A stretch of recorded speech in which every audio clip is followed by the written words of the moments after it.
नमस्कार दोस्तों, एक बार फिर से आप सभी का स्वागत है विंध्य पाठशाला के इस चैनल पर। दोस्तों, एडेड जूनियर भर्ती तो ऐसा भर्ती हो गया है कि उसका फॉर्म ही भरना एक बहुत बड़ा मुश्किल हो गया है कि कहीं न कहीं हर समय समस्या आ ही रहा है। तो इस समस्या में के क्रम में जैसे कि जाति निवास कब का होना चाहिए, क्योंकि 69,000 की भर्ती में अभी आप हाल ही में देखे हैं कि जाति निवास के कारण 1,000 ऐसे अभ्यर्थी बाहर हो गए जो कि 2 और 3 महीने का जॉब कर चुके थे। अब समस्या ये है कि जाति निवास को बनाने के लिए बहुत फूक फूक करके कदम रखना है। पासिंग या रिजल्ट के डिक्लेयर का डेट कौन सा डालें, कब का परीक्षा फल घोषित हुआ उसका डेट कौन सा डालें, इसको लेकर के बड़ा अभ्यर्थी में समस्या है। पासिंग ईयर क्या होना चाहिए उसका, ये 3-4 जो कॉलम बना रहा है उसमें बड़ी समस्या हो रही है। तो दोस्तों आपको बता दें, कुछ चीज़ों को लेकर के बड़ा ही सटीक बता रहे हैं दोस्तों। आप ऐसा ही कोशिश करें कि आपको भी करना है, जैसा कि आय और जाति को लेकर के ध्यान दिया जाए। आय हो गया या जाति हो गया या निवास हो गया, जो भी आप बनवा रहे हैं वो कोशिश करिए आपका ज़्यादा पुराना नहीं होना चाहिए। और आप ये ध्यान दीजिएगा कि परीक्षा का जो फॉर्म भरा जा रहा है उस फॉर्म के भरे जाने के अंतिम तिथि के पहले का आपके पास आय, जाति और निवास होना ही चाहिए। कृपया करके दोस्तों आपसे विनम्र निवेदन है, आप परीक्षा के अंतिम तिथि के बाद का आय, जाति और निवास मत यूज करिएगा दोस्तों, क्योंकि ऐसा देखा गया है 69,000 के केस में। तो उससे हमें कुछ सीखना है, हमें जूनियर के भर्ती में ऐसी गलती नहीं करनी है। अगर आपका नहीं बना है दोस्तों, अभी भी आप जा कर के दे सकते हैं और बन जाएगा 2-3 दिन में, तब आप फॉर्म भर सकते हैं। क्योंकि आपका जाति का क्रमांक मांग रहा है, जाति प्रमाण पत्र का क्रमांक मांग रहा है। अगर आप ओबीसी के हैं या SC ST के हैं तो आपके जाति प्रमाण पत्र का उसमें क्रमांक मांग रहा है। तो जाति प्रमाण पत्र का जो क्रमांक है वो डालने से पहले आप देख लीजिए आपका जाति प्रमाण पत्र सही है कि नहीं है। अब आपको ये देखने के लिए आप एक काम करिए, आप गवर्नमेंट के जो आय और जाति प्रमाण पत्र बनाने वाली जो साइट है उस पर जाकर के आप सत्यापित खुद कर लीजिए। आप देख लीजिए कि आपका जाति प्रमाण पत्र शो कर रहा है कि नहीं कर रहा है।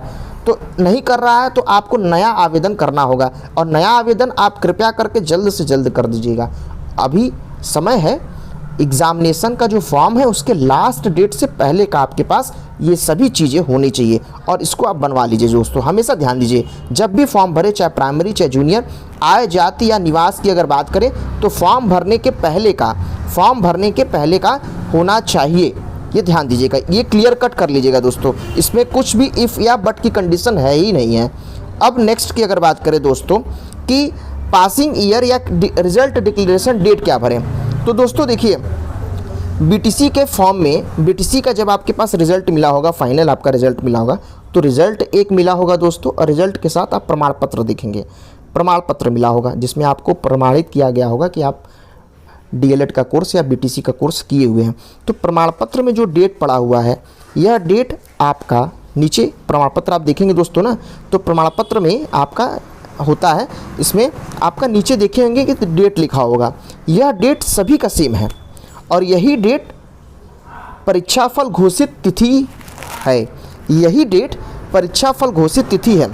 कभी कभी देख रहे हैं कुछ ऐसे अभ्यर्थी हैं दोस्तों, कुछ ऐसे अभ्यर्थी हैं जो कि वो परीक्षा का जो आपका अंक पत्र है, जो BTC का अंक पत्र है, उस अंक पत्र में जो मोहर के नीचे लिखा हुआ डेट है उसको फिल कर दे रहे हैं। तो कृपया करके ये मत फिल करिए, क्योंकि यह जो डेट है वो हर इंस्टीट्यूट का, हर विद्यालय का अलग अलग है। हर BTC कॉलेज का अपना अपना अलग मोहर है और उनका अपना अपना अलग टाइम है। तो जैसा वो देखे होंगे उस तरीके से वो सत्यापित करके डेट डाले होंगे। तो ये जो डेट है, जो अंक पत्र पे आपके BTC के फाइनल ईयर के जो आपका रिजल्ट है 4th सेमेस्टर का, उसका जो नीचे मुहर लगा हुआ है वो डेट आप मत भरिएगा, क्योंकि यह डेट सबका अलग अलग है। और अलग अलग है तो इसका क्या मतलब है कि आप सभी का परीक्षाफल अलग अलग घोषित हुआ था क्या? नहीं दोस्तों, सभी का परीक्षाफल एक ही तिथि को घोषित हुआ है। तो इसलिए जो प्रिंटेड है, जो आप देखेंगे, जो PNP द्वारा पहले से ही प्रिंटेड डेट है, उसी को आप विश्वास करिए और वही डेट सब पर कॉमन होगा। तो आप कोशिश करिए कि जो आपका BTC का प्रमाण पत्र है दोस्तों, उस प्रमाण पत्र में सर्टिफिकेट जो है 4th सेमेस्टर पास करने के बाद, जो आपको 4th सेमेस्टर के पास करने के बाद जो आप BTC का सर्टिफिकेट मिला होगा, उसमें आपको डेट मिला होगा। उस डेट को आप हमेशा ध्यान दीजिएगा, रिजल्ट डिक्लेयर डेट भरिएगा।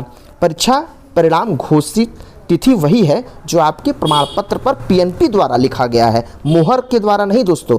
पीएनपी ने जो लिखा हुआ है वही डेट आप मान्य रखिएगा, जो मोहर लगा हुआ है उसको मत मान्य रखिएगा। तो यह परीक्षाफल घोषित तिथि है। और जब आपका परीक्षाफल घोषित हुआ है दोस्तों, जब आपका रिजल्ट घोषित हुआ है दोस्तों, तो परीक्षाफल घोषित तिथि में आप देखेंगे कि जिस तिथि में आपका घोषित हुआ था, जैसे सपोज करिए आपका परीक्षाफल हुआ है 6 फरवरी 2020 को, तो ये तो आपका परीक्षाफल घोषित तिथि हो गया, इसको आप कर देंगे। पासिंग ईयर क्या भरेंगे?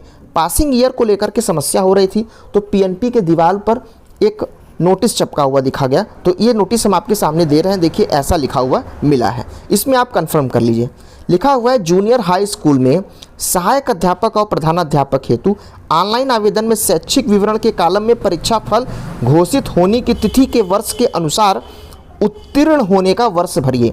मतलब पासिंग ईयर वही भरिए जो ईयर आपके परीक्षा फल घोषित होने की तिथि में लिखा होगा, वही ईयर भरिएगा। पासिंग ईयर में वही ईयर भरिए जिस साल में आपका परीक्षा फल घोषित हुआ है।